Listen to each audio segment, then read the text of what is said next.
জানি বাদুর 1 লক্ষ হার্টজের তরঙ্গ উৎপন্ন করতে পারে। এই তরঙ্গ যখন ভূপৃষ্ঠে ছাড়ে, অর্থাৎ বাদুর যখন উড়ে যায়, উড়ে যাওয়ার সময় বাদুর কি কাজ করে? বাদুর যখন উড়ে যায়, আমরা যদি একটা বাদুরের কথা যদি কল্পনা করি, ধরে আমরা এটা এটা একটা যদি বাদুর হয়, পাখা হয়, সে এখানে 1 লাখ হার্টজের কম্পাঙ্কের শব্দ এখানে কিন্তু ছাড়ে।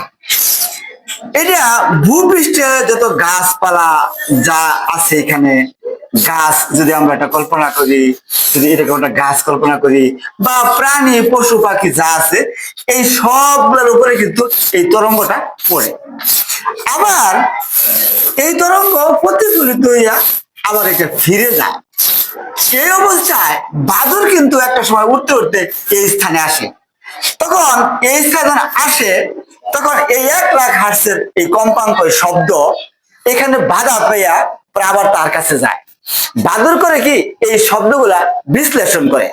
এই 1 লাখ হার্টজের কম্পাঙ্ক যা ভূপৃষ্ঠে বিভিন্ন পাতা, গাছ, পশু পক্ষী এদের শরীরে বাধা পেয়ে আবার তার কাছে ফিরে যায়। এখন প্রশ্ন হলো, শব্দ কিভাবে সে বিশ্লেষণ করে? আমরা যদি একটা ডাস্টার একটা শব্দ দেই, আবার যদি শব্দ দেই, আবার যদি এরকম একটা শব্দ দেই, অথবা যদি হাত দেওয়া শব্দ দেই, তাহলে আমরা স্বাভাবিকভাবে বুঝতে পারি যে শব্দ কিন্তু বিভিন্ন প্রকার আছে। শব্দের প্রতিধ্বনি এক এক বস্তু থেকে এক এক ভাবে আসে। এইভাবে বাদুর এই অন্ধকারে পথ চলার সময় তার বড় বড় কানগুলা ব্যবহার করে এবং সে এই সমগ্র শব্দ বিশ্লেষণ করে। কোনটা পাতা থেকে, কোনটা ডাল থেকে, কোনটা ফুল ফল থেকে, সমগ্র বিশ্লেষণ করে একটা ধ্যানমগ্ন ঋষির মতো সে সমগ্র ভূপৃষ্ঠ কিন্তু এই শব্দগুলা পাঠ করতে থাকে।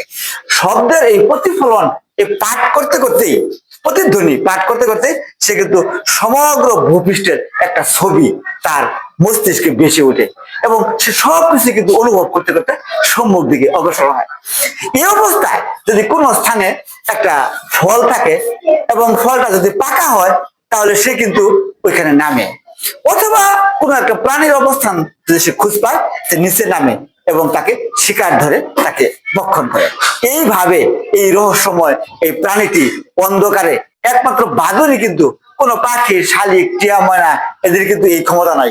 বাদুরেরই এই একমাত্র এই অসাধারণ ক্ষমতা আছে।